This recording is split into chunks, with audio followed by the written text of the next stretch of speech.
Ooh. Oh, I got the. Oh, I've never gotten that notification on my phone before. Hmm. I got a YouTube notification.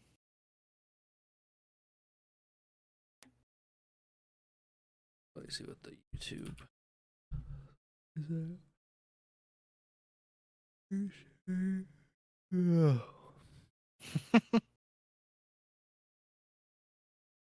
289. Sir.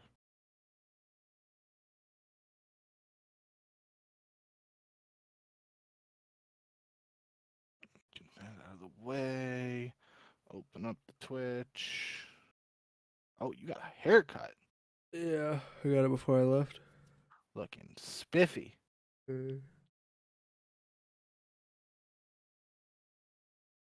So tired.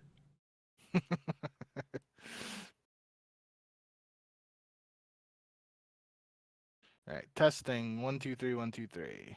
Testing 1 2 3 1 2 3.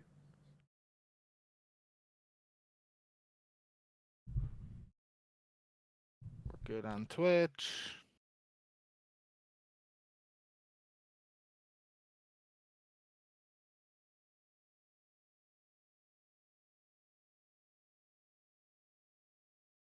Good on YouTube. All right, ready to get started? Yes, sir. Hello and welcome to episode 221 of the Ego Chall Podcast. My name is Preston Byers, and as always, I'm joined by my co-host Justin Binkowski. And on today's episode, we are covering last week's matches in the CDL, as well as predicting the matches for this week, which will be the final week of the Major 2 qualifiers, which has gone on probably a little bit too long, but we are finally approaching the end and getting closer and closer to Major 2 in England, and finally seeing some land matches again in the CDL. But before we get to any of that, how are you doing, Bank? Yeah, doing all right. No weekend show this past weekend because you were doing your thing. So we have a double dose of action for today, as opposed to just having the preview for the last week. We got the past weekend's matches to discuss too. So should be a good show. But like I was just saying to you, my mind's already getting a little foggy on those matches. I'm getting too old for this. So we'll see what we can do, but nonetheless, got plenty to talk about, so it should be a good time. I mean, we've had this kind of schedule for at least a year now that I feel like our brains are just so used to as soon as like Monday hits, it's like, all right, on to the next week. And we're kind of moving past the last week's matches by then. So, yeah, I think we could make it a little more abbreviated than we usually do when we talk about the matches. But who knows with us? That hasn't really worked out super well recently. But we'll start on Friday, March 13th. We had the first match of the weekend. Was Toronto versus C9. We both thought that Koi would win this match, of course, because C9 had been really struggling basically this entire season, but especially with this new roster. Toronto had looked pretty good, I would say, with Kips in the lineup, and obviously we talked about how Insight had his fantastic match and how he looked like kind of an MVP candidate in one match, and felt like maybe that could go forward. It did not, though.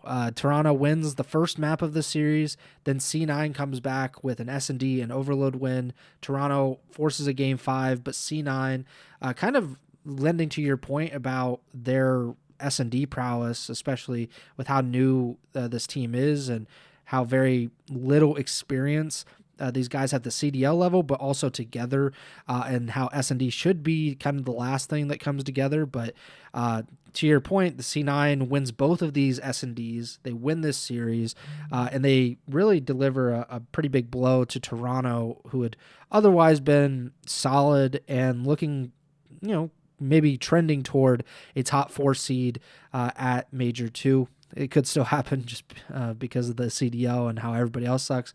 But what did you think of C9's upset win here against Toronto?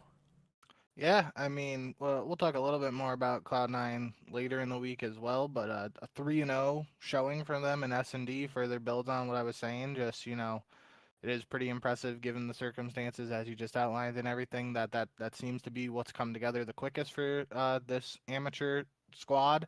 Um, But the weirdest thing in this series overall was in the overload. The power went out in the Columbus studio. I'm pretty sure Maven and Merc were casting this match. Toronto was up 3-2 in the second half of the overload, and then the power just went out, and we didn't get to see the end of that game. And then all of a sudden, like 20 minutes later, it just pops up on screen. Here's the final scoreboard, and C9 won the map. So we can't even really, even if I did remember this match very well and I watched it, I didn't get to watch like at least the last 4 minutes of the overload here, and nobody really did, so can't really speak too much to what happened in that map in particular. um but I think this was a massive missed opportunity for Toronto. Talked about it on the previous show. They came into this week facing C9 and Vancouver, had a very strong opportunity to get two wins under their belt and improve their seeding heading into the major, which, after the first week of these qualifiers before they brought in Kips, it looked like they could have been one of the teams to miss major two. Now they were in a position to get a high seed by picking up two wins later in the qualifiers against two of the lower ranked opponents, and they didn't capitalize on this opportunity.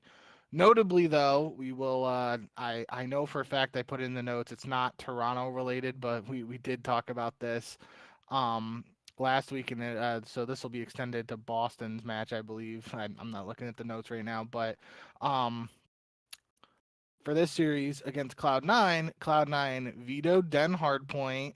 They vetoed Den Search and Destroy, and Koi vetoed Scar Overload, which means it was C9's pick, and they picked Exposure. So there was no Den in the series, and it's a loss for Toronto. So that has been a big talking point around Toronto, and obviously I think this is a match where regardless of the maps and how strong Koi have looked on Den, they should be able to beat the C9 team. But credit to C9 for picking up another victory. It does seem like it at the end of the day isn't going to mean much because it doesn't seem like they're going to be at Major 2, but still good experience for these guys, and in particular, I'm happy to see them doing well in Search and Destroy. So shout out to the C9 boys for picking up a win. Definitely a disappointing showing to start the week for Toronto, though. Rickus Morty's back in the YouTube chat said, "God, could you imagine being a Browns fan?" I could not. I don't know who you're even referring to at this point. But yeah, C9. I think it's incredible that they've been able to pull off multiple wins. We were talking just a few weeks ago how this is pretty similar to the Las Vegas Falcons from last year, and how who knows if they'll ever win a CDL match. And now they've not only won one, but they've won two. And I would say two teams that are not like bottom of the barrel. Of course, Toronto and Paris in their current form have struggled, and they do look very vulnerable, but you could say that about all 11 teams outside of OpTic. So I think that they deserve a lot of credit, and the S&D point that you brought up weeks ago is, I think it's kind of awesome to see, because we always say S&D wins championships, but if you're able to find that kind of consistency early, even teams that have been around a long time, they struggle with S&D because it all comes down to communication and timing, and it really does take an incredible amount of teamwork. So for C9 to pull off these wins the way they have, they definitely deserve a ton of credit for that. Morty said, I still believe in Kips for Koi. I think they just need time. And JJ Woody said that match, maybe some bread. I think you just have to keep it going with Kips on Koi. I still don't think that Insight is a long-term solution. I think that they're going to have to make a move at some point, if there is a move to be made, which is probably the bigger question out there. But yeah, they've been relatively decent for these major two qualifiers with him in the lineup. Oh yeah, I think they're going to struggle against top teams. They were struggling before. They were going to struggle with him. I don't think that he's a game changer in that regard, because if he was, then he's kind of like a MVP caliber player. If he's able to come in and, like Neptune last year, change the trajectory of this team. They just have more issues than just that position that he replaced Real in. So they're gonna have to work out some things, and I guess it really depend on how well they perform at Major Two. The online qualifiers are one thing, but if they kind of fall flat in Major Two, then you might see more changes coming from Toronto down the pike. No, Uh, and I still have been really impressed with Kips, and I mean he did have a mhm, 1.05 KD in this series, and he actually, it was a Neslo out of Cloud9 here, so this isn't the most surprising thing, but he had 89 kills, which was second to Joe's 106, which shout out Joe DeCeves for mhm. 1.45 KD in the series, but Kips had 89 kills, second most on Toronto. That was more than Encourage, who had 87 and the most for Cloud9, which again, obviously isn't the most surprising given the fact that it was a Neslo and Toronto won both hard points, but I've still been really impressed with Kips overall. Eve said, Insight peaked in Cold War. Morty said, I don't think Falcons are selling QK. Who are Koi going to bring in that's an actual upgrade for Insight right now? JJ said, I was hoping they dropped Insight or Kleenex instead of Real. And then Morty said, I feel like Koi missed their window to replace Insight. I still think that Nasty is.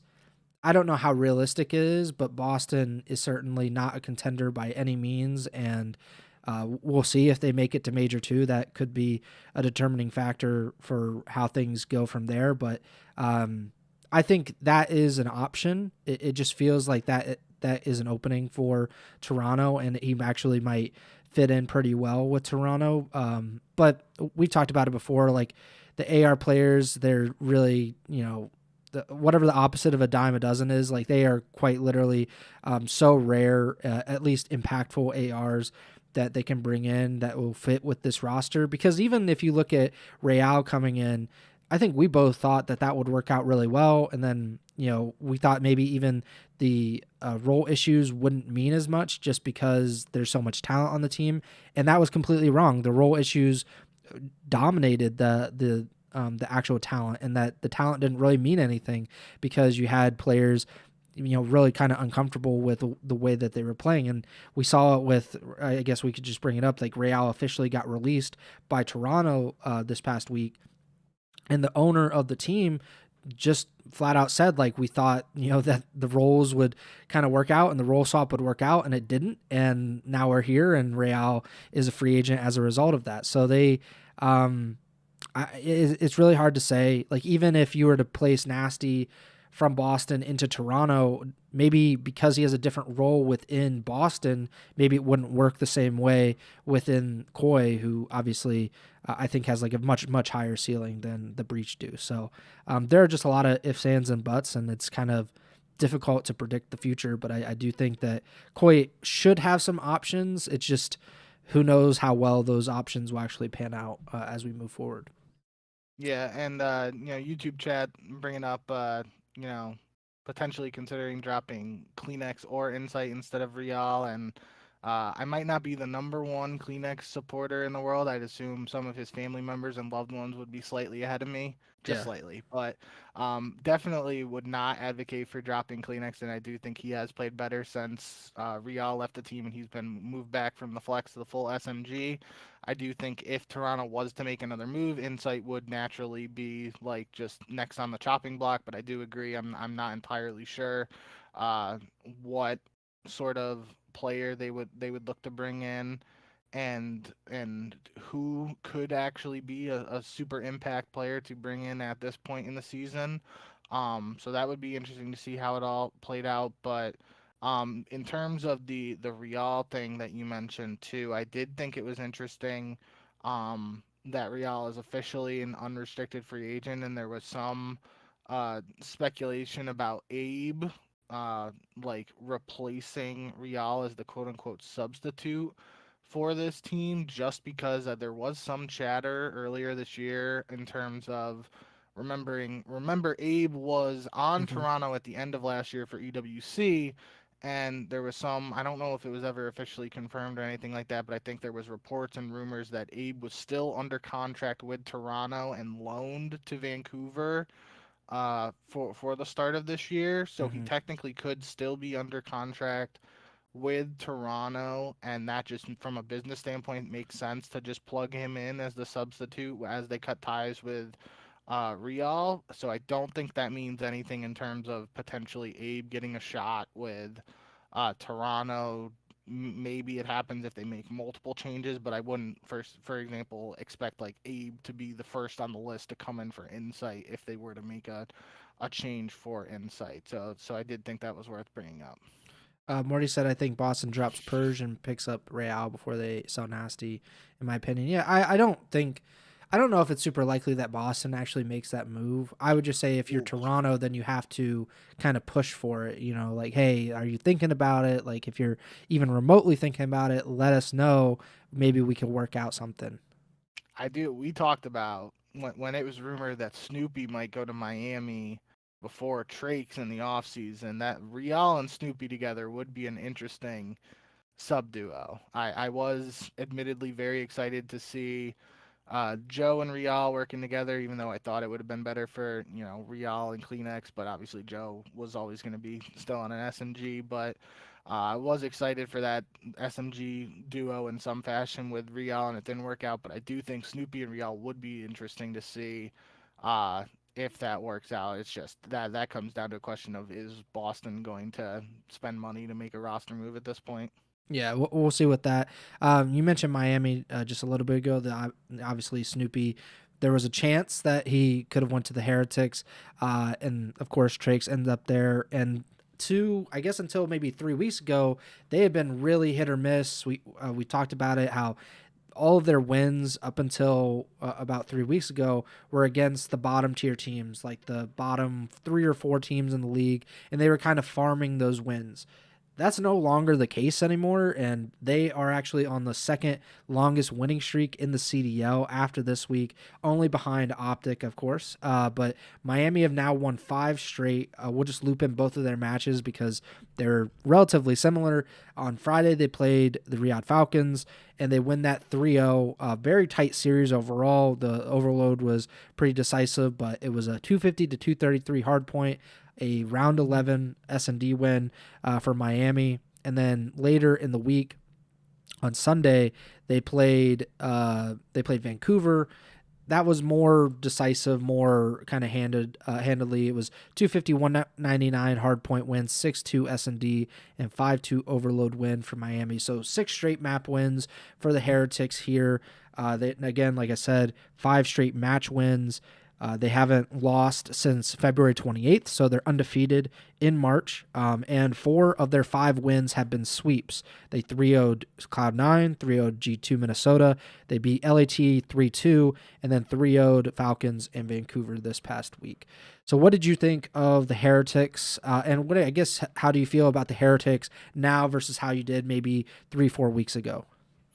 I mean, I was pretty high on them coming into this week before we actually saw them in action because I picked Miami to win this matchup, and I think we talked about it in our pick'em episode towards the end there. Like, but I wasn't entirely confident with either squad going into this game, and we'll get to Falcons a little bit later, but I just felt from a matchup perspective, I was expecting Miami to take this, and the maps were pretty close outside of the overload. I think the biggest difference for me, at least for Miami, has just been Trakes, and honestly, I feel like a bit of a broken record at this point because I feel like I've been saying this um recently, like over the past few weeks, but like Trakes' rookie of the year campaign is in full swing at this point in my eyes. He Yeah. had 1.32 KD in this series, led the way for Miami, and really him and Super have just been putting on a show of late, and I've really been impressed with the way Trakes has played, and I think that's been the biggest thing for Miami in recent years. No matter what player they plug in or who it is, it feels like they always they find these guys, they plug them into the roster, and it might not always yield immediate success, but slowly but surely they build up the chemistry, they get the reps together, and they start to turn things around and look like a true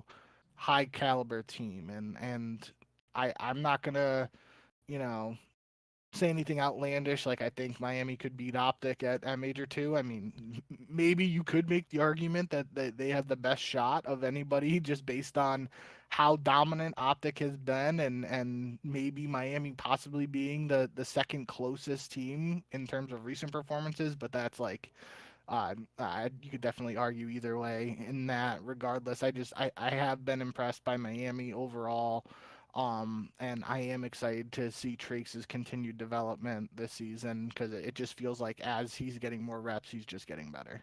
Yeah, I think this was the Miami team that we thought we might get at the beginning of the season, and that just wasn't the case. They came out super flat, maybe because Trakes took a while to get into the country, and so they could practice super consistently. Or maybe it just takes a while to get that chemistry built up, and they dealt with some, the bumps in the road that a lot of teams do when they come together first, and they didn't get the honeymoon period, which is unfortunate, but that affected their major one. But it certainly doesn't seem like it's affecting their major two qualifiers too much. They last lost to Toronto. I think they lost three straight, maybe three out of the last four before this win streak. So they were kind of at a pretty bad low at that point, and then they've just been able to win a bunch of matches. Again, if you want to be if you want to be critical of them, you could say look at who they've beaten. There's a lot of teams there that aren't super competitive, LAT being probably the only one that you could actually be like that's a decent or good team, but we'll talk about it with LAT. They have their struggles as well, so there are no like flawless teams really except OpTic in these qualifiers. But Miami is proven able over the last 3 weeks to be able to win matches, and that isn't something that a lot of these other teams in the CDL can actually say for themselves. Morty said in the YouTube chat, Miami's S&D isn't good, even with Super going crazy on the sniper. If they want to beat a team like OpTic, their S&D has to be better. And then he said it's crazy because OpTic is so good in every game mode, phase, Cold War level, that it's an uphill battle for every team right now. Yeah, I think that's totally true. It's just, I think with anything with OpTic, it is like it's great until it's not, and then it's not great until it is, and that's just kind of how they go. Like there isn't really a middle ground often with them. It is either they are the best or they have suddenly forgot how to play Call of Duty and use a controller. So it's there are some things there, but I definitely agree that at least in these qualifiers, they've looked pretty much unbeatable. And I don't think Miami, I put Miami contenders now. I mean, they certainly could make it to the grand finals, which is not something that I think either one of us really expected a month ago with how they were playing, but they certainly seem like contenders in that regard. They're maybe not contending for a championship, but they are contending for a spot in the major two grand finals at this point. At least right now, according to Breaking Point, the records per mode for Miami: 16-13 in Hardpoint, 10-9 in Overload, 15-9 in Search and Destroy. So, I mean, I'd have to look at every team's record in Search and Destroy, but 15-9 obviously is their best win percentage so far. And we've talked a lot about Miami like last season once they brought Super into the roster, just how much that changed their S&D. So I still expect them, given the fact that still acclimating to playing with Trakes and S&D and all that, I do expect them in the long run to be a solid S&D team. Yeah, I think that they should feel pretty good. I'm looking it up on Breaking Point. They have the second highest S&D win percentage this year, only behind OpTic. I mean, Carolina has the third, which is that's funny. So yeah, OpTic has won. I don't know how updated these are, if they are including this week's matches, but Yeah. OpTic 68%, Miami 63%, Carolina 57%. I mean, and we talked about it last year, like you said, Miami. That's kind of how they were winning a lot of their matches. Was they just started winning their S&Ds, which wasn't something that could always be said. They finished with the fourth highest S&D win percentage last year, behind FaZe, LAT, and Carolina. So, yeah, I think it's interesting. They don't have to be. Like the thing is with a lot of these teams is like they don't have to be lights out in a game mode. They just have to be better in that game mode than the other teams, or more consistent in that game mode than the other teams. And right now they're certainly the most consistent. They're the second most consistent team in the league, and I think that can really help them pick up a lot of wins, like as they have done the last few weeks. So they're five match win streak. I think OpTic has a 9 match win streak because they would have lost the grand finals. So Congrats to Miami. I hope this continues because my preseason predictions were pretty off for the first, I don't know, like 2 months of the season because they just couldn't get it together. Next up, though, we had OpTic versus Paris Genomates on Friday.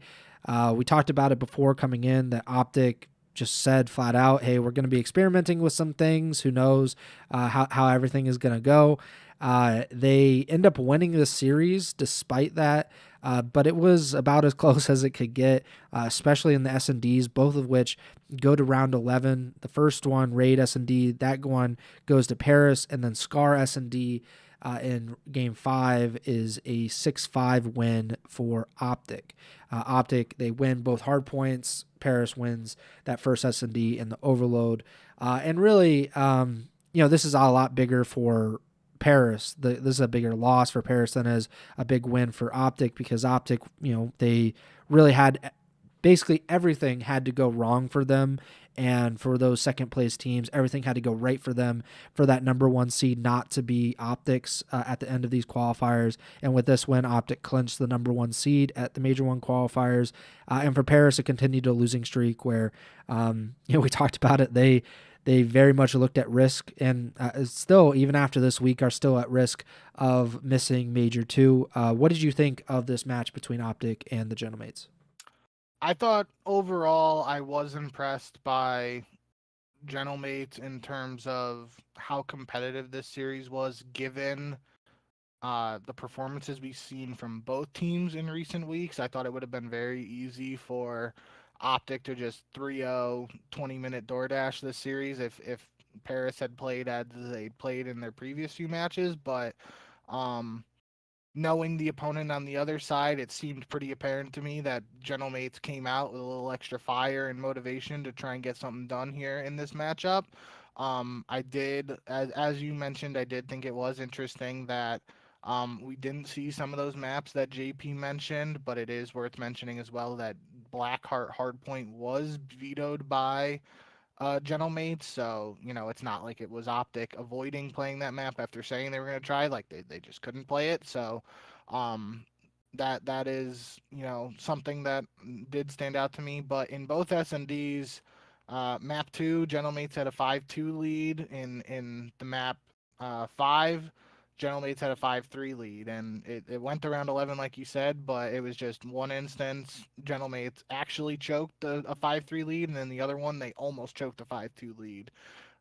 Merc had, I didn't clip it here, but he had like a nutty uh, 1v3 attempt. I think it was in this match where like he was trying to shoot the pistol through the smoke, and it seemed like the aim assist because of the smoke might have been off a little bit, and he wasn't able to uh, complete that what would have been an absurd clutch. But nonetheless, I think everyone was expecting OpTic to win this match. I don't think many people were expecting the match to be as close as it was, given the way Gentlemates had played of late, but I do think that's a good sign for Gentlemates going into what we've outlined multiple times now as a crucial stretch for them in these qualifiers if they want to be at Major 2, which is still just unfathomable to me. Um, but I did think I put in the notes too that there was a listen in map 1 despite the score. I thought Gentlemates like sounded good in the comms and had a little bit of that extra passion I was mentioning in terms of um, wanting to just have the passion to try and fix what has been going wrong. And we've heard now, and the Sib has tweeted multiple times over the last Yeah. week of just what's been going on. Neptune apparently had a death in the family, so hoping things are good for Nep there. Um, but outside of that, and just strictly what we saw in the game, I definitely did think this series was closer than probably many people anticipated. And despite the chokes and the lead slipping in the S&D for Gentlemates, they still, I mean, the fact this goes game 5, round 11 when Envoy's dropping a 0.69 KD, that's a little interesting as well. Shotzi also went 91 and 92, so he was technically -1 in this series, but Neptune has, or sorry, not Neptune, Envoy has definitely been struggling statistically of late. We've outlined that. So that we're just gonna have to continue to keep an eye on that. But overall, a very close series that might not have been as close if General Mates played the way they were playing previously leading up to this match. Yeah, so tweet. I mean the second one is whatever, but the first one was Envoy sucks, Envoy's ass in quotation marks. He said he's the most accoladed, accomplished on the team. It's like, dude, I even defending him is like that is like kind of a shot across the bow. Like you don't need to be quoting like Envoy sucks, Envoy's ass when you're trying to defend him. And then the other one was they think we're compromised, have a few bad games and count you out and happy on your downfall. I mean, like you guys have been like awful like for the last like 3 weeks. You guys lost to Cloud9 New York, and granted, we just saw Cloud9 win another match, but like you guys were the first team against this version of C9 to lose. I think you're very open to, you should be open to the criticism because it is well warranted. This is not like OpTic loses. If OpTic lost this match, we're talking about like, oh man, they really suck. Like they're not contenders anymore. Like no, if OpTic, like they did in the Major 1 qualifiers, start to lose all of their matches, we rightfully are like, what the hell is wrong with OpTic? Why aren't they winning? And if you're going to be like OpTic and you're going to rebound at the next major and go to the winners finals or the grand finals or whatever, then okay, but like until then we can't do anything about that. So I'm gonna just ban Morty's out of the YouTube chat if he keeps talking shit. Again, I don't think losing to C9 is like losing the Browns. I think it's like, if you lost to, I don't know, the Paris Legion or something, or the the Falcons or something like that. I don't really know. But yeah, obviously Paris loses another one. OpTic, they clinch the number 1 seed at the Major 2. Regardless of what happens this next week, I should say, the worst that they can finish is 9-2. The best that I believe Miami can finish is 8-3, and they're in second place. So OpTic's good. We might see even more experimentation in their map pool if the other teams will let them. But we've seen like Blackheart is probably the most vetoed map across the league by every team. So I don't know if a lot of teams are going to be willing to even risk it playing OpTic. Saturday, March 14th, Carolina versus G2. I don't know what the hell happened. I don't know what to do with G2 just in general. This is a 3-0 sweep for the Ravens. Pretty close, very close hard point, 6-4 S&D, and 6-2 overload. Like G2 have proven super unreliable, that they can beat some of the top teams, but they also lose to teams that they certainly shouldn't lose to. What did you think of this one? I really don't have much to say on this one. I was super stunned in the moment and still just sitting here trying to think of something to say in terms of like what happened for G2. I really don't have a good answer here, and I think you summed it up. Like it's uh pretty weird to be hearing like, G2's losing to Carolina, but they've pretty consistently shown up against FaZe, and it's just I don't know. I honestly I feel pretty stupid sitting here trying to think of something good to say, and I'm just at a loss for words. I do think, at least on the Carolina front, and I think even in the FaZe matchup as well, Lurks played very well in this series and against FaZe later in the weekend, which we'll get to. But um, this is another, like, if you look at the stat sheet, I think it was, I mean, the G2 matches all blend together at this point, but I know I've illustrated this example before. Um, this series here, Estriel has a 1.14 KD. Everyone else on G2 has below a point 0.9. And there have been other series this year where the other 3 guys on G2 all have a positive KD, and Estriel has a negative KD, and they win. It's just a lack of consistency, and I think that's probably uh, the best way of looking at this for Cloud9, right? Or wow, Cloud9, geez, for G2 right now, the best way to look at it is just I am in a position where I don't really know what to expect from them, and if they aren't consistently showing up statistically or just consistently having strong performances regardless of the opponent on the other side, that makes it tougher for us to consistently have, stuff to talk about them for. So that's the way I'm just going to choose to look at it at this point. And I feel like I'm babbling and saying nonsense too, so I'm just going to shut up. No, but, like if you look at G2, they have this series on Saturday, and then they go on Sunday. They play the first match of that day, and then they really are like scratching and clawing to get by the Boston Breach. Like this is very easily could have been a 3-0 sweep for Boston. It ends up being a 3-1 win for G2, but it's a 250 to 244 hard point. Boston wins the 6-4 S&D. It goes to overtime, and G2 wins 2-1 overload. And then the last hard point is just Boston kind of just spinning a wheel and be like, yep, sounds good to me. Like, I definitely want to play Crimplossus against Crimp, but yeah, they get smoked on that map. But honestly, it might, like in an alternate universe and very close to ours, this might not even gone to Colossus hardpoint, and it might not even mattered. So yeah, G2 just didn't play well this week, and they haven't played real well for a few weeks now. They obviously lost to Miami pretty recently, and did not look very good in that series. I really don't know. I don't know if this is just they're able to be competitive with teams, or if it's more just like maybe teams play down to them, or they play up to the competition and then they play down to other competition. I'm not entirely sure what to make of them, but yeah, G2, they go 1-1 this week, which is probably not good, because they should go 2-0 in a week like this, especially if they want to kind of move out of just that like middle tier in the CDL and go to kind of where Miami is trending right now, where they're like, okay, maybe we could actually compete and get to a championship Sunday.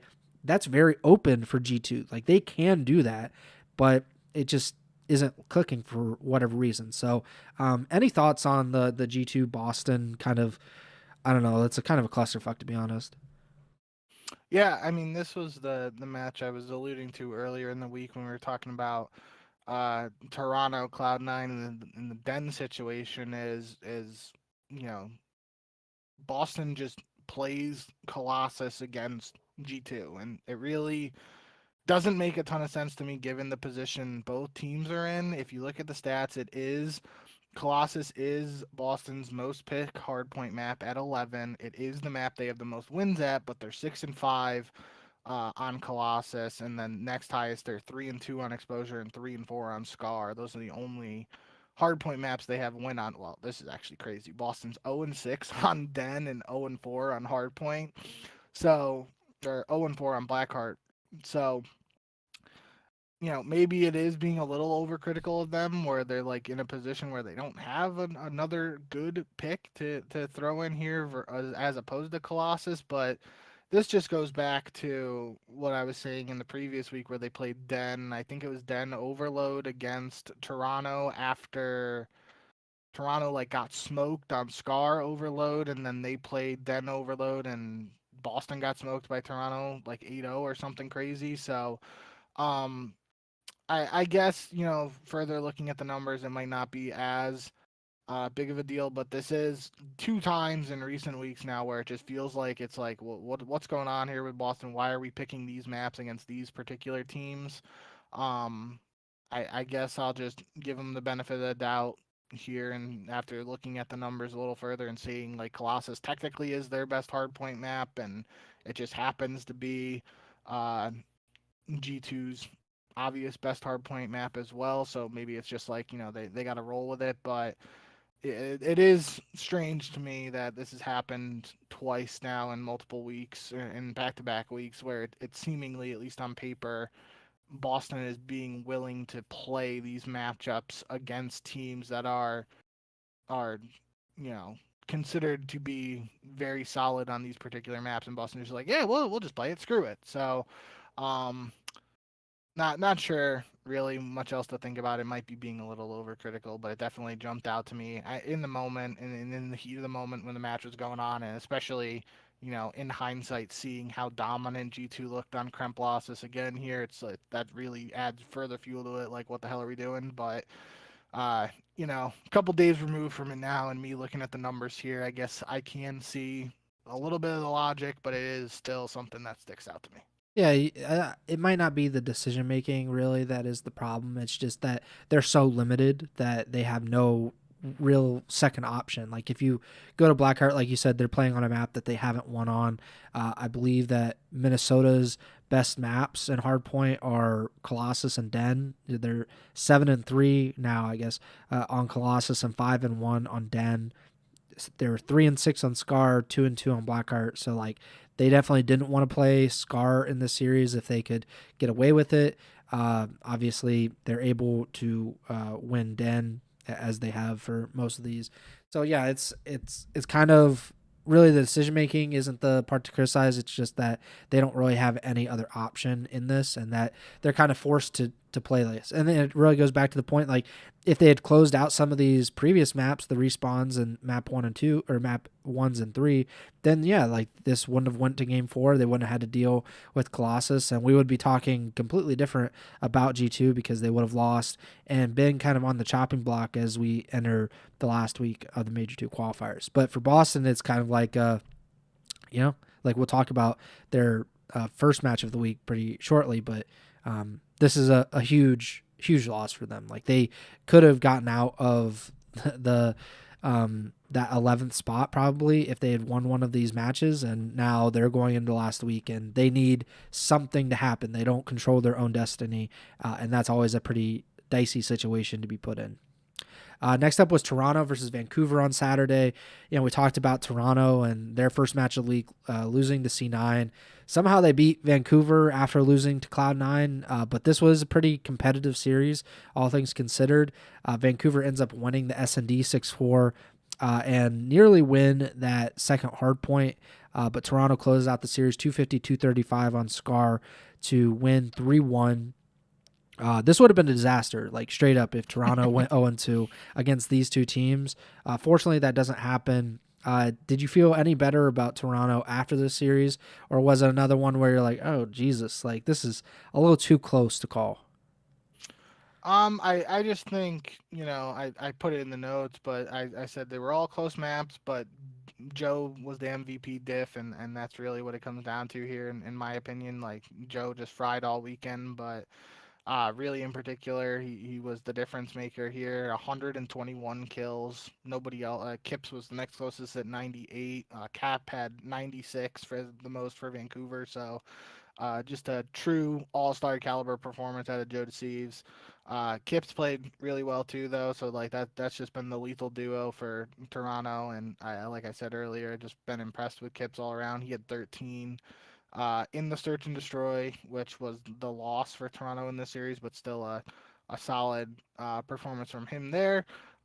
Just once again, this time taking it a step further from what Cloud9 did. Surge banned, then Hardpoint, then Search, and then Overload. So Cloud9 banned, then Hardpoint, then Search, and then left up the Overload and just didn't pick it. In this case, Surge just bans all three dens and doesn't even give Toronto an opportunity to play it. So it does look like teams are catching on to that, despite what happened with Boston and Toronto last week.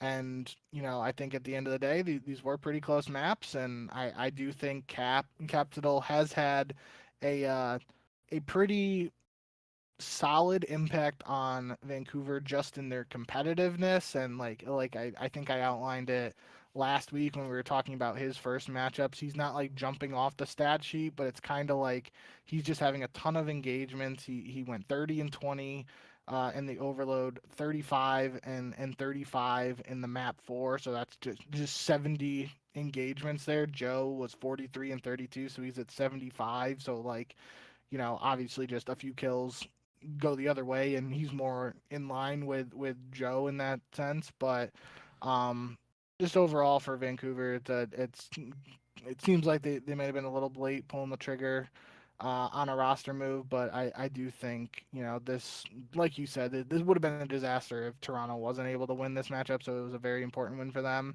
I do think I want to see a little bit more out of this Vancouver squad with Capsule, though, in terms of how they can potentially turn things around. I'm not super optimistic, but I have been pretty vocal about, you know, liking what I've seen out of Lunars since the major, and I do think Cap is still a solid player. So I guess we'll have to see if Vancouver's able to make anything happen. But overall, from Toronto perspective, a much needed victory here that was probably a little sweatier than they expected. But in the end, Joe All Star MVP caliber performance pushes them across the finish line.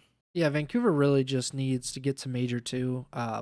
Whatever seed they get, it doesn't really matter. But they just need to make sure that they get a few land matches under their belt with Cap on this team. Because if they were to finish 11th or 12th, then they don't go. And I feel like that's just like a really big missed opportunity to kind of get some chemistry going and just see what you have in a land environment. But they're I guess in the driver's seat or in a driver's seat to not do that. So hopefully that works out for them. But yeah, this wasn't great. They lost this. This was a pretty winnable series, especially with how Toronto has been looking. So I bet they look back on this series and think like, damn, that one kind of got away from us. Next up though, we had LAT versus C9. I don't know. Like, this is a weird series just in general because the hard points were about as dominant as you could possibly get. As a 100-point club in map 1, 250-95 for LAT. The second hard point was nearly a 100-point club, 250 to 108. C9 again wins the S&D, so S&D is kind of their bread and butter, which is pretty good. It's just that you have to get to the map 5s to really make that come home. But that didn't happen here. They win that S&D, but then they lose the overload and then both hard points in this series. LAT wins 3-1. A good win for them just to not continue losing, but we'll obviously talk about what happens later in the weekend. What did you think of LAT here and how they were able to kind of move past some of the S&D issues? Well, LAT didn't move past S&D issues. I guess overcome their S&D issues. That from Cloud9 perspective, like I said earlier, 3-0 in S&D on the week for them. That outs, even if they didn't win the Toronto match, obviously if you're 3-0 in search, you have to win one series because that means you played at least one game 5. But regardless, I mean that's just something that C9 will have to continue to build on. Presumably, even if they don't make it to Major 2, they will probably stick with this roster. I would assume at least. Given the financial stuff we've heard, it just makes sense from a business perspective if they just ride it out with this roster. And if they're continuing to build, if they keep playing like this in search and can just continue to build on the other stuff, uh, they might be able to keep causing some upsets here and there this season. But expected result, especially in the hard points with 100-point club map 1 and a near 100-point club in map 4. I put it down in the notes like where I was writing out the stats, but like, you know, map 1 really was a perfect example of what I've been saying about this LAT team. Abizi 30 and 23, Hydra 28 and 23, Scrap 22 and 20 or 26 and 22.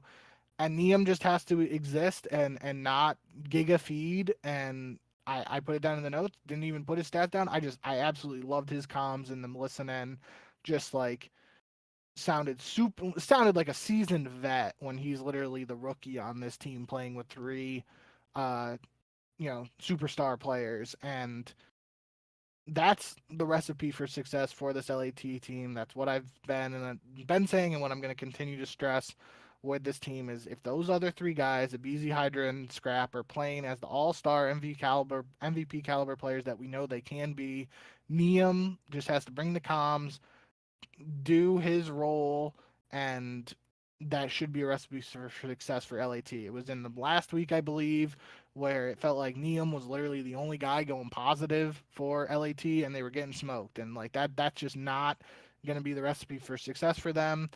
If he can bring the comms and even in some sort of sense, it just seems weird to say what I'm about to say. If he just becomes that vocal leader for a team as the rookie, like that seems weird to say, but like he literally like that seems like that's what they just need in this sense. If the other 3 guys are playing the way that we know they all are capable of playing, he just got to sit back, bring the comms, bring the good vibes, and good things could in theory happen for the squad. It just, we'll get to the other match later, but I in my head now, I can't remember exactly what from the listen-in stood out to me, but I remember in the moment that's what I was thinking was just like, this is what a LAT hard point should look like from an overall perspective, even if it is against Cloud9. Still take it with a grain of salt, but I'd still think that's what we got to see from LAT if they're going to be successful against anyone. Yeah, let's just bring in their second match though, because that one is like, I mean, Neum did not play well. That's for sure. Like he statistically had a .82 KD in the series, but it's not like he was dragging the team down necessarily. It was this team was kind of dragging all of each other down because Yep. if you look at map one, Hydra has an incredible map, 39 and 30. Everybody else has a negative KD. Scrap is on the edge. He's 30 and 31, but Abizi and Neum both 23, 21 kills. Neum actually has like a decent S&D map, but they still lose that one. And then the control, Abizi goes positive, or sorry, overload. Abizi goes positive. Everybody else goes negative, and they lose that map as well. So they get swept by the Falcons, who themselves got swept earlier in the weekend by the Miami Heretics, who just a few weeks ago beat LAT 3-2. So I don't really know what to make of that. Obviously that would say that Miami is better than both the Falcons and LAT, and that LAT is worse than both the Falcons and Miami. That's not a good place for Miami or for LAT to be in, especially because we talked about it. The reason that the Kenny roster change was so needed was because they weren't competitive with the top teams in the league, and they were losing to teams that they shouldn't lose to. They were losing to those middle tier teams as well, and that kind of seems like it's happening again. It doesn't seem like they're super competitive with the top teams. They've had decently back and forth series with OpTic or FaZe or whoever, but they've lost most of those. And then they're losing to the teams that the Falcons for sure have not looked like a top team. They had that few week stretch in the Major 1 qualifiers, but they didn't show that at Major 1. Major 2 qualifiers have been kind of more of the same. They just haven't looked super good. Miami, maybe they're turning a corner, but we haven't seen them against the top teams, so it's hard to really judge. But otherwise, they haven't played and beaten top teams. So LAT just seems like they're kind of back where they started before the Kenny change. What do you see from LAT? How big of a worry is something like this Falcons series, and losing this? How big of a concern is that to you? Um, I don't know. I think it just overall just has me questioning where LAT would be ranked in a hierarchy. I think that's an overall issue for the entire league at this point outside of OpTic right now. Like we kind of joked about it. I don't know if it was last episode, maybe it was two ago. How like power rankings right now would be OpTic S tier and then like 10 teams in the B tier, skipping the A tier, and then Cloud9 below them. But now, even with Cloud9 beating Toronto and winning a search against LAT, maybe it's literally the power rankings is OpTic S tier and then 11 teams in the C tier. I don't Yeah, really know. maybe. Um, but overall, I just think this.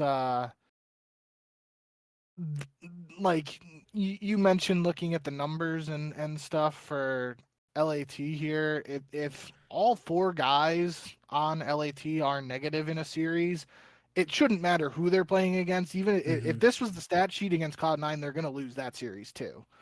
And that just full circle with what I was saying in the Cloud9 series. Like, obviously, Neum doesn't have a great performance, but it's not like a BZ isn't too far ahead of him or anything like that. Not to point fingers, but like if everybody on the team is going negative, that's not the recipe for success. I was just outlining where you have those guys all clicking, and I understand there are going to be matches where people have off games, and you can't always rely on Hydra, Scrap, and BZ to play at that all star level at the same time, but somebody you would think would be when you have this collection of talent, you would think somebody would at least step up in these matches, and it'd be like sort of like the Minnesota match earlier where we were saying where like Estriel played well and then the other three guys had a stinker. Like I would have expected to at least see that in this matchup, not see all four guys with a negative stat sheet against Falcons. You did mention Hydra's map one there, which that was a super banger towards the end, and he had an unfortunate kill streak, unfortunate team kill with a Hellstorm where he killed someone on Falcons and Scrap out of the hill, and then just nobody on LAT was able to get back in the hill to contest, and Falcons were able to get the last second win. But Hydra did play well in that map one, 39 and 30. Um, it's just, pretty close maps overall.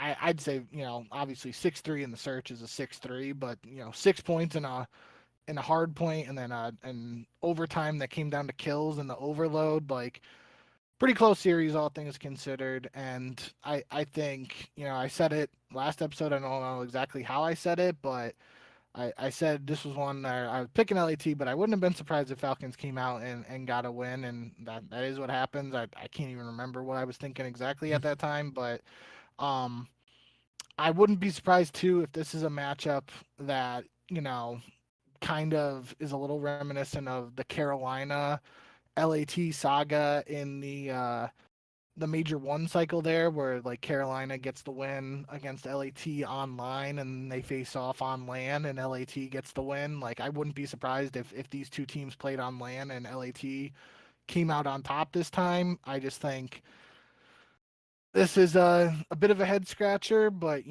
good on the Falcons for capitalizing and getting a win. I think I saw something too that Celium now with this win, he beat all of his phase teammates in this cycle of qualifiers after losing to all of his teammates in the previous qualifiers. So I thought that was interesting. But uh, yeah, overall, yeah, on that note too, didn't even really like register for me. Sell at a 1.3 KD in this series, like that's MVP sell right there. So um, maybe we, instead of harping on LAT struggles, got to give a little more credit to Falcons for them showing up and taking care of business, regardless of how LAT were playing. Yeah, I think Falcons, that's the issue has been that like we don't see it all the time. Like we didn't see it Yeah, against Miami, but then we see it against LAT, who I think LAT would probably be considered by most to be a more talented team, even if they're obviously going through a much rougher stretch than Miami is at this point. But yeah, it's the reason that I could see you picking Falcons over LAT or anybody picking Falcons over LAT is that Falcons are in a position to actually match talent for talent. Like Celium and Scrap are not too different of players.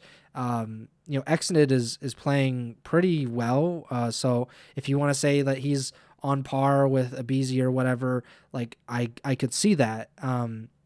They obviously just have a ton of talent with Pred, and if Kismet is your quote unquote worst player, then I think that you're probably going to be a pretty good team, all things considered, and especially if he's playing out of role. So they have a good chance of matching talent with the Falcons. Same with OpTic, same with FaZe, and teams that we consider to be kind of like the upper echelon. Same with Paris. That's why it's kind of frustrating with the Falcons is that they don't always show that, and that's really the position that we are in with LAT as well, that they have all this talent and you laid it out. Like if Neum is able to just kind of be kind of an even Steven player, he doesn't have to do too much, but he just kind of has to be kind of a cog in the machine. They should be good.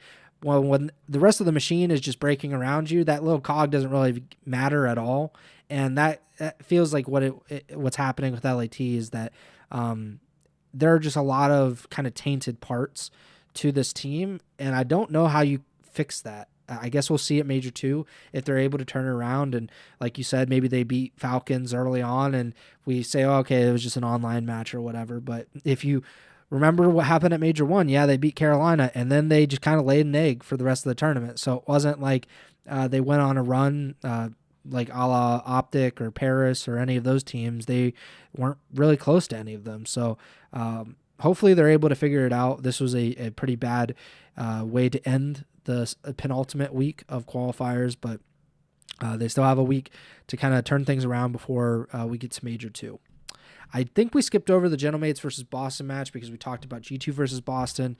Of course, Boston went 0-2 this week, so Paris, they snapped their losing streak, but this was pretty similar to the G2 series in the sense that Boston could have won this series pretty easily. Like they lose the opening hard point 250 to 246. If you remember, they lost 250 244 in that opening hard point against G2. Then the S&D is a 6-4 win for Paris. Boston wins the overload 4-2, and then 250 176 hard point win for Paris. Yeah, so if you're Boston, this week has to be just incredibly frustrating that you weren't able to pull out either one of these wins when you probably could have swept both of them, in all honesty.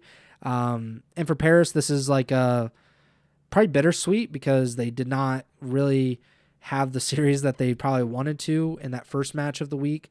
And then against OpTic, they could have maybe won that. They forced it to game 5, but they're able to get a win here against Boston. And I go back to what I said all of last week. If Paris had lost this series, they're Yeah. almost certainly not making it to Major 2. And for this win, it kind of puts their odds, I'm sure, at like 90+% now. Like there's very little chance that they have to, they certainly could lose out and Boston could win Yeah. out, but like the odds of that happening are pretty slim. So this is a very big win for them in that regard. What did you think? Huge win. And I do think, end of the day, these were pretty some close maps in here, at least, in terms of coming full circle, talking about Envoy. He had a positive series here with a 1.06, so that's good to see for the Envoy supporters. But Ghosty, 1.56, 95 and 61 in the series overall. Like, that's probably his best statistical performance in a pretty long time. So that's good to see for you and me as Ghosty stands and anyone else in that group. But yeah, like you said, this was essentially a must-win match for Gentlemates, and they took care of business. So despite what most people would assume would be a pretty easy match on paper, just given the state of Gentlemates, it was good to actually see them get a win after struggling for a while. But I put in the notes, even despite the loss to OpTic, I think it's pretty inarguable that this was the best Gentlemates have looked since Major One. So that's a good sign for them, at least in terms of potentially turning things around. But another crucial week for them coming up here. Um, in order for them to build on this fully and be able to even like have a shot to defend their title at Major Two. Yeah, they snapped a 5-match losing streak. They hadn't won since February 21st before then. So, like 4 weeks I think had gone by, or 3 weeks had gone by since their last win. In that time, they had lost to C9 Toronto, Minnesota, Vancouver, and OpTic obviously this week, and then they beat Boston. Yeah, again, it was pretty much a must win because of the matches that they have coming down this week. Even though I certainly think that they could beat LAT.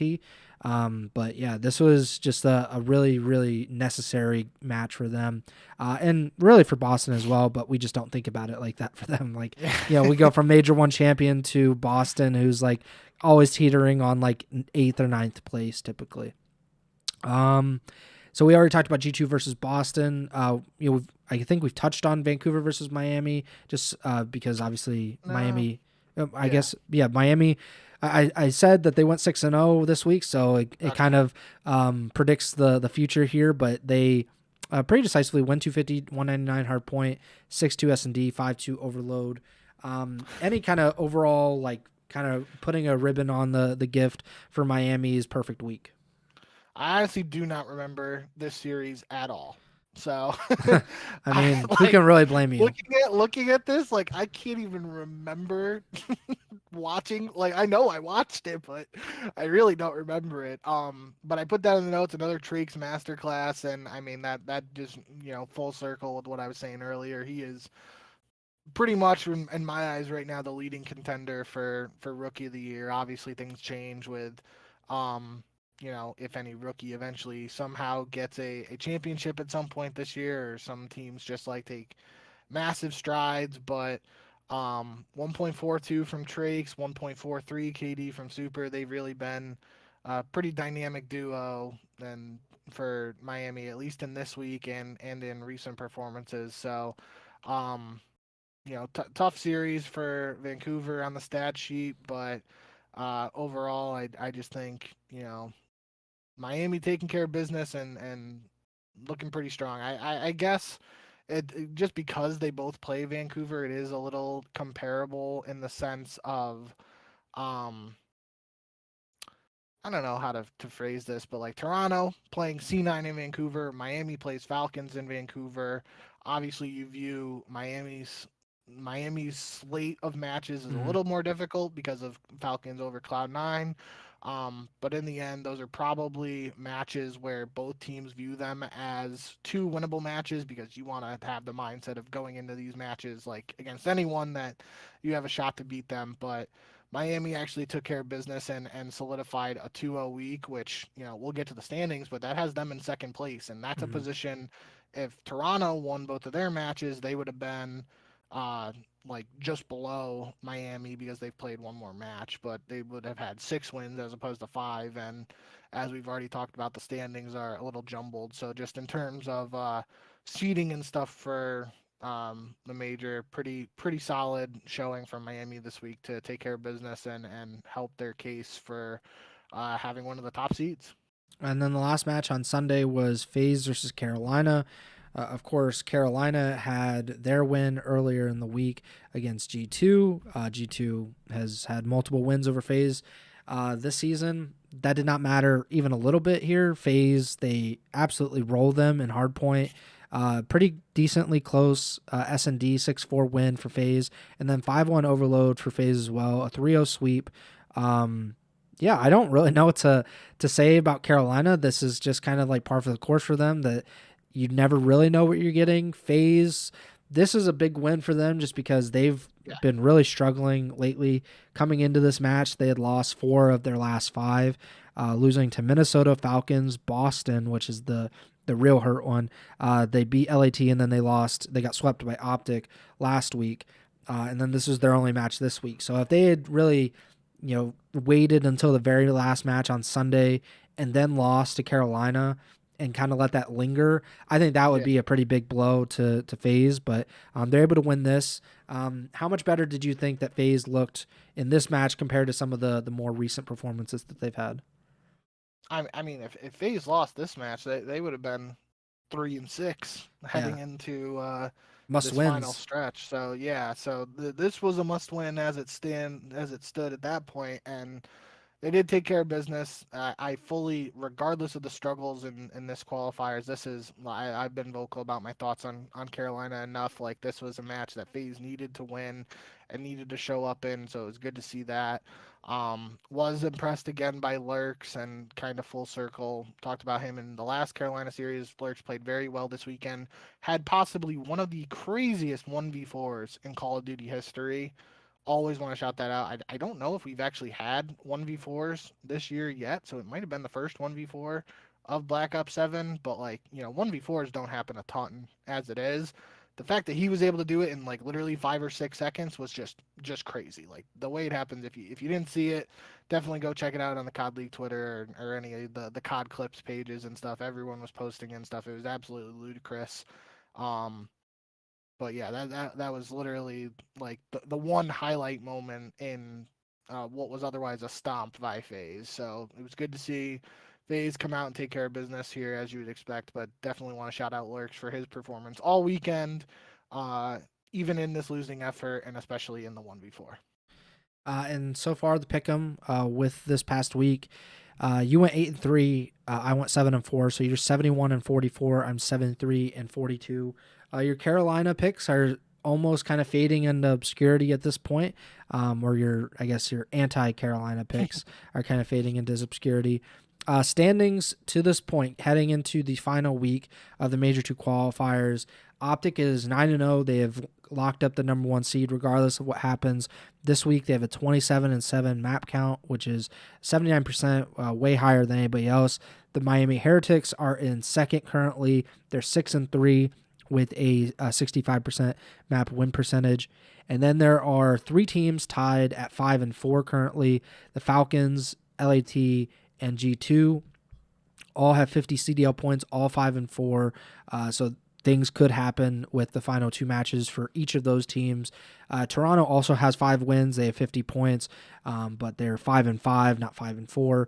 So they have only one match this week. And then there are 3 teams that are tied for 7th. FaZe, Paris, and Carolina. They're all 4-5 heading into the final week.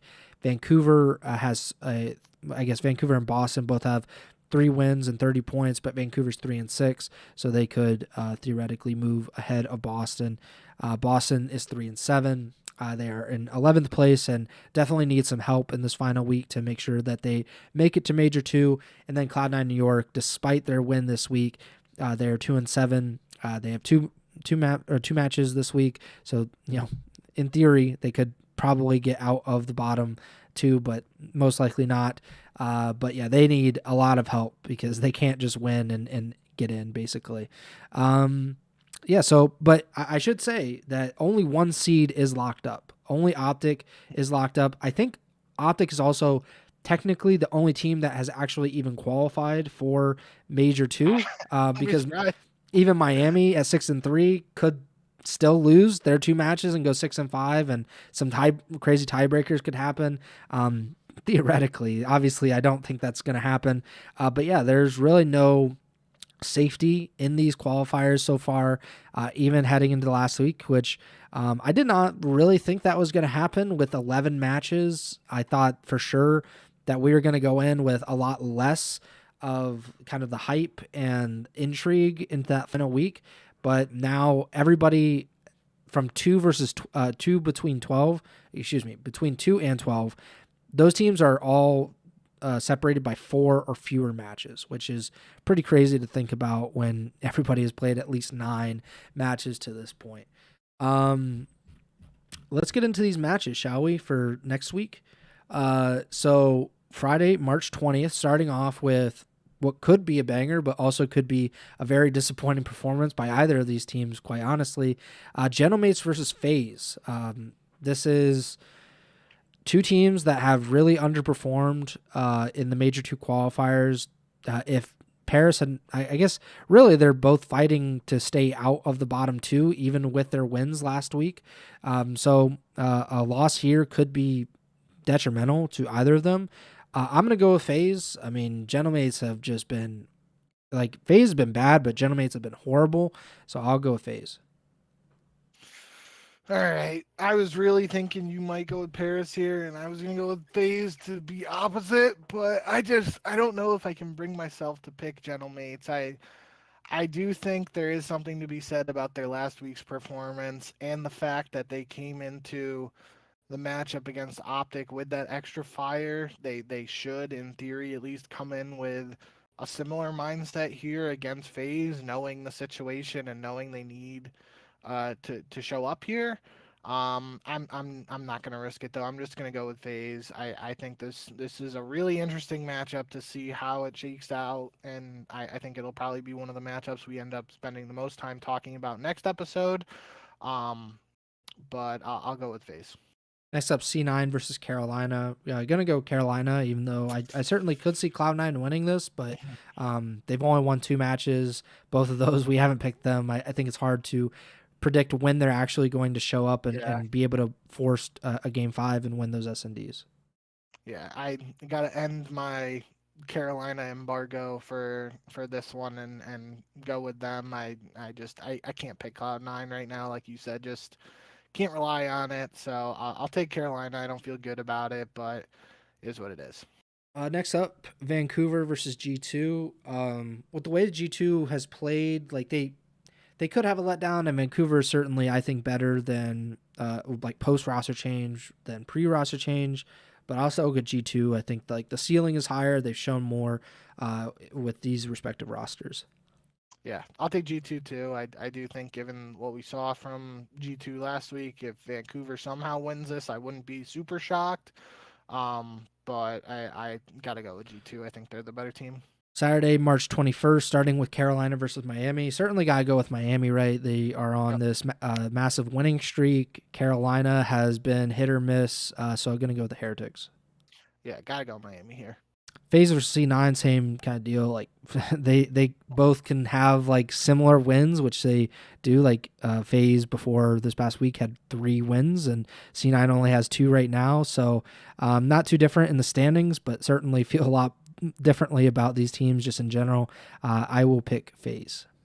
Yeah, I'll go with FaZe, and I think it's a good thing, obviously, for them that they've had their struggles, and their last match of the qualifiers is against Cloud9. Mm-hmm. But I think it could be a bit of a trap game in terms of if they come into this matchup with that mindset instead of just coming in with that killer mentality of like just like you know putting this team in the dirt. If they come into it with the mindset of like, oh, we have Cloud9 as our last match and kick our feet up and not worry about it, that's where Cloud9 could catch them slipping a little bit. I still obviously expect FaZe to win, but I do think it's a bit of a double-edged sword to have Cloud9 as your last matchup of the qualifiers. Yeah, I think if FaZe does that, then like something needs to change within the team because none of these matches so far in these qualifiers should make them feel very comfortable with any opponent that they go into or go against because FaZe have lost the majority of their matches and they haven't looked very good even in some of the matches that they've won. So they shouldn't feel comfortable and hopefully they're not overlooking C9 in this match either. Next up is Falcons versus OpTic. Obviously going with OpTic, but I would not be shocked even one bit if the Falcons win this, especially with OpTic saying that they're experimenting, and now that they've like locked up the number 1 seed, it's even different than it was even a week ago. I'll go with OpTic, but yeah, Falcons have the talent to do this, and they've pulled off some upsets against some good teams before. I'll go with OpTic too, and I think OpTic beat them. I'm pretty sure it was literally the first match of the season. If not, it was both of their first matches of the year this year. And Mm. then Falcons had that run in the qualifiers, and they ended up playing in the first round of Major One. And I remember going back and forth about that match and saying like maybe Falcons has improved enough to beat OpTic, and OpTic was in a little bit of a slump at that time heading into Major One. And it didn't matter then. OpTic was able to beat them. First round of Major One. On the way OpTic's been playing, they should beat anybody. So I don't think I think I've already talked more than I needed to about this one. OpTic should win. Last match on Saturday is LAT versus G2. I will actually go with G2 in this one. LAT have been really bad in S&D. G2, they're pretty kind of coin flippy with the game 5s, but I believe in them a little bit more if it did get to a game 5. And this just feels like two teams kind of making enough mistakes where this actually does go to a 5th map. So I'll go with G2 Minnesota. Yeah, this was one match I had as a question mark. I had this match, the Paris versus FaZe match, and then Gentlemate's other match, which we'll get to, were the 3 that I was kind of going back and forth in my head on in terms of who I was gonna pick here. But then G2's performance last week, I was just kind of like, it is what it is. I'll go with LATUs, but both teams had, you know, a little bit of an up and down. Um, Set of series last Mm-hmm. week, regardless of the circumstances and who they were playing and whatnot. But I'll take LAT. They're the more talented team on paper. They should be able to win this one, but definitely wouldn't be surprised if G2 pulled it off. And Sunday, March 22nd, Vancouver versus Falcons. Definitely going to go Falcons here. I certainly Vancouver can win this. Falcons Yep. have played down to their opponents a few times here, but the talent is pretty stark. The difference here, and I think the Falcons will pull this one out. Yeah, gotta go with Falcons here, I think. Gentlemates versus LAT. Depending on what happens over the previous few days in these qualifiers or the final week of qualifiers, like this really could be a super consequential match. Certainly Boston has to win their match on Sunday to really make both Cloud9 and Boston both have to win to really make this into something. But if they do, then who knows? Gentlemates could be in danger of missing out on Major 2. I will go with LAT here. I think like it kind of just shows how I feel about some of these teams currently is that I'm picking G2 over LAT and LAT over Paris, the defending Major 1 champions. But yeah, Paris have just given me nothing to really feel good about. Even their win this past week wasn't very convincing, and definitely felt like they could have lost that. And I just don't trust them at all at this point. So I'm gonna go with LAT. I gotta go with Gentlemates here, and it's simply not even thinking of recent matchups, just thinking of how much Ghosty has owned Yeah, the it's true. LAT matchup here since the off season moves. So I'm banking on that a little bit here to go with Gentlemates, but definitely another match I am super looking forward to. We've already talked plenty about how this is a tough stretch for Gentlemates down the stretch for their last few matches of these qualifiers, and these are going to be two very telling matches uh, for Gentlemates up against FaZe and LAT in terms of what we get out of them at Major 2 if they're even at it. Yeah. Next up was Miami versus Boston. Like I said, Boston actually has to win this match to force a tiebreaker for anything above 11th place. So it literally is must win for them to not miss Major 2. I think they're going to miss Major 2. I think they're going to lose this to Miami. And if that is the case, Heretics has a really good shot.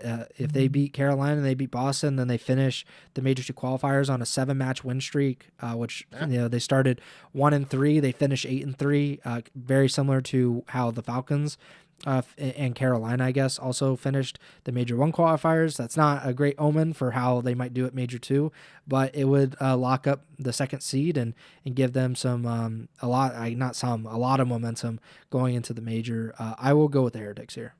Yeah, gotta go Miami. Toronto versus OpTic. There's no way I can pick against OpTic. It feels weird to actually predict that they will go 11-0. That is pretty crazy to think about. But I don't know, like Toronto just not inspiring a lot of confidence.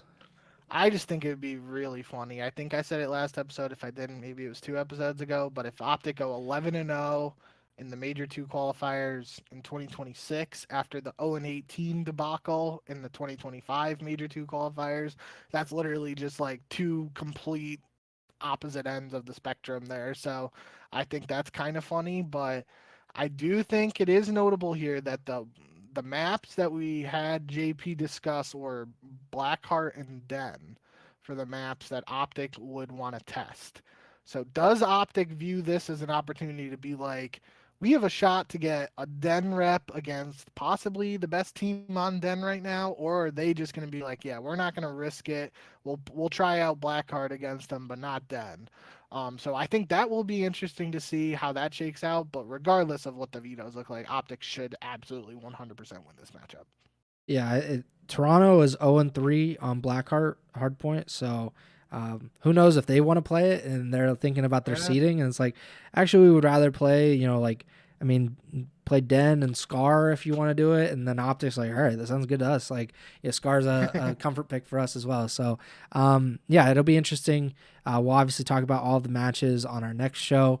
Please like, subscribe, follow the podcast feed wherever you're listening or watching on. We're on Apple Podcasts, Spotify, Amazon Music, and YouTube. I checked before the show. We were at 289 subscribers on YouTube. So hopefully we can get to 300 subscribers relatively soon. You can follow us on Twitter at jbink with 2Ks, at Pres Byers, and the podcast tours at Ego Chall Podcast. If you want to watch the show live, you can do so on either YouTube or you can go to twitch.tv/Ego Chall Podcast. You can follow us and subscribe there. You can also follow and subscribe to Bink at jbink or at twitch.tv/jbink with 2Ks. And the next show, hopefully, will be on Sunday night after the matches conclude. So we'll get a complete lay of the land and who's going to Major 2, who is not, what the seeds are, and all of that good stuff. So hopefully around 9 p.m. or so Eastern on Sunday, we'll be here either on YouTube or Twitch. Breaking it all down and talking about some of the implications that we've been kind of setting up, but haven't been able to realize so far. I think that about does it for me. Bink, take it away. Yep. Thank you guys, as always, for all the support and everything. Shout out to all the guys who were in the YouTube chat earlier. Rickus Morty. I got to do some scrolling because Rickus Morty was typing a lot. Eve, JJ Wody, he's been another staple in the chat recently. I don't think I missed anybody, but shout out to anybody who's stopping by and chatting in the YouTube. Always appreciate that. But yeah, should be back on Sunday. I guess we will have to see. March Madness kicks off tomorrow, so might be some scheduling stuff around that depending on what's going on there. But it doesn't even it's crazy for me. I'm in a weird spot. Like I'm excited for March Madness, but it feels like it's not even like actually happening when it's happening tomorrow. And obviously the first couple days are the craziest. So those are my favorite. But we got that. We got baseball officially kicking off in a week too. So a lot of stuff going on, but at least in the Call of Duty perspective, one more week of online qualifiers, then we're back to LAN, and we'll be here to break it all down for you and discuss everything. So appreciate the support. Thank you all for stopping by and all the love, and should see you on the next one. So until then, remember to send the chow.